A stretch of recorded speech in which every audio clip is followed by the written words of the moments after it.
Today's first reading is one of my favorite readings in the Old Testament. Naaman went down and plunged into the Jordan 7 times. Who is Naaman? Why is he plunging in the river? And what's this all about? The thing about readings at Mass is sometimes we only get a little bit of a bigger story. So I'm going to, in a very short amount of time, give you the bigger story. This takes place about 900 BC. So we're talking 3,000 years ago. Naaman is a general. In fact, he's in charge of all the armies of Syria.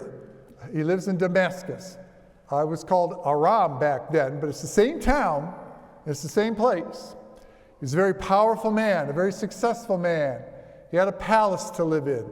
He had a whole bunch of servants, including one little Hebrew girl, and I'll get to her in a second. And he had fine food, and he had all kinds of silver and jewelry, and he had a harem, and it was good to be Naaman. Until one day, Naaman noticed a blotch on his skin, and that blotch grew, and that blotch got ugly, and Naaman feared the worst, that it was leprosy. And he knew what would happen to him if this had ever been found out. You see, there was no cure for leprosy back then, but everybody knew that if you touched a leper, you could become one, and everybody knew that if you touched something a leper had touched, you could become one. So, the only solution the ancient people had to leprosy was to kick you out of wherever you were living, away from your family, away from your home, away from your town, and go live in a village where only lepers lived. Naaman was going to lose everything. And he was scared to death. He didn't know what to do. Well, remember that little Hebrew servant girl that he had? She tells him, there's a prophet named Elijah back in my country, and God works many miracles through him. Maybe you can go down there and Elisha can ask God to do a miracle for you. Well, but Naaman, he's never heard of the God of Israel. I don't know what gods they were worshiping in Syria, probably a lot of them. This is all pagan times. But Naaman decides he's desperate. He's so desperate, he decides to try it out. So he loads up a caravan filled with silver and jewelry and other wealthy things, and he sets out for Israel. And he gets to the Jordan River, and he searches out Elijah the prophet.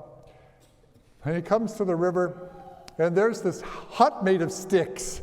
That's where Elijah's living in a stick hut with a mud floor. There's Elijah inside. Elijah has one servant.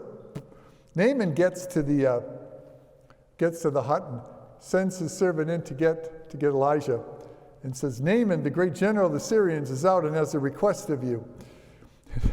Elijah doesn't even get out of the hut. He tells the servant, oh, well, ask him what he wants. Elijah's not even going to get up out of his hut. Naaman says, I want to be cured of my leprosy. So the servant goes back in the hut. He says, the great general says he wants to be cured of his leprosy. Elijah, oh, tell him to jump in the Jordan River 7 times. It's like telling someone to jump in a lake. That's what he's telling him. So the servant comes out and tells the great general, Elijah says to go jump in the Jordan River 7 times. Needless to say, Naaman does not take this well. He is very, very upset. There he is sitting on his mighty steed of a horse. He has his caravan. This man has led generals into battle. And this little guy won't even come out of the hut and talk to him face to face. He has the message come in and out from the servant, and he's told to go jump in the river. Naaman's furious. He thinks he's realized that this is all a wild goose chase and time to go home and face the music. When one of his servants tells him, O mighty general, what did you expect the prophet to say? And Naaman said, well, I expected him to tell me to do something remarkable, something that hadn't been done, because I'm asking for something that's never been done. No one's ever cured leprosy before.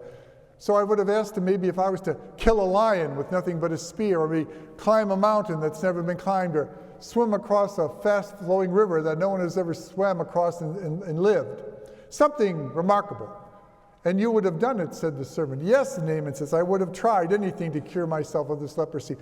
Well, he's asking you to do something very simple. Why not just do the simple thing he's asked? So Naaman gets off of his high horse, literally, takes off his clothes, goes down to the river, jumps in and comes out, jumps in and comes out, and does this 7 times. Upon coming out the 7th time, the leprosy is gone. He is clean. Well, now, Naaman puts his clothes back on, and Naaman goes into the stick hut to meet Elijah, who told him, and says to him, now I know there is no God on all the earth except the God of Israel. Please accept these gifts I have for you. And Elijah says, I will not take it, Elijah says. This is all God's doing. Naaman tries to get him to take the gifts. Elijah keeps refusing. So Naaman gives up trying to give him the gifts and says, well, I have another request then. Elijah says, what's the request? Can I have 2 mule loads of dirt? 2 mule loads of dirt. And Elijah says, sure, take all the dirt you want. Why is Naaman asking for the dirt? Because the people of these times, and it doesn't matter for the ancient Greeks, the ancient Phoenicians, the ancient Syrians, no matter where you went to on planet Earth, the people of that era believed, they believed in many, many different gods, and they believed that for you to have that God hear your requests and hear you, you had to in some way, shape, or form be attached to that God, which meant that if it was a God of a particular forest, you either had to be in that forest or have something from that forest with you. If it was a God of a particular mountain, you had to be on that mountain or have something from that mountain. If it was a God of a particular river, you had to be by or in that river or have water from that river. There had to be a physical connection. And so Naaman figures this is the dirt upon which, this God says he's God of, at least the God that cured him. So he wants to take that dirt, literally, back to Syria, put it on the floor in his palace, and pray to God on that dirt because he believes the dirt is going to connect him to God. In their way of thinking, that he wants to be connected to God. Now, of course, we know that you don't need some dirt to be connected to God.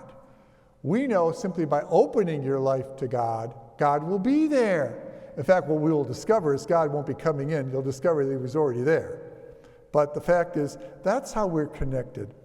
And we realize that connection, and we deepen that connection by doing simple things. Naaman is asked to do something very simple 7 times. He thinks he should be asked to do something great, something outstanding. But that's not quite how God works. Now, there are people who are called to do things, and we look back on it and think, what a great thing they did. Let's take the case of Mother Teresa. She went to Calcutta, and she decided that her mission will be to give the dying a decent place to die. So she went to the alleys in the place where people were lying down to die, no one taking care of them, and she'd carry them off to her little place, make sure they were cleansed, if they could still eat, have a meal, and know that at least one time in their life before they died, someone cared about them. That was their mission. It was a kindness that she performed, and she performed it again and again and again and again for years and years and decades and decades. And over time, people began to notice this and think, what a great thing this is. But if you had asked her, she would have told you, no, it's not a great thing. I'm simply doing something kind for people every day. That's all I'm trying to do. And that's all we're trying to do. We're called to do some kindness every day, something decent for someone else, whether it's praying for someone or saying some kind words or helping someone out. It sounds so simple. But then again, Naaman just jumped in a river and God healed him of his leprosy. It's the little things that we do in our faith every day that at the end of the day amounts to something truly great.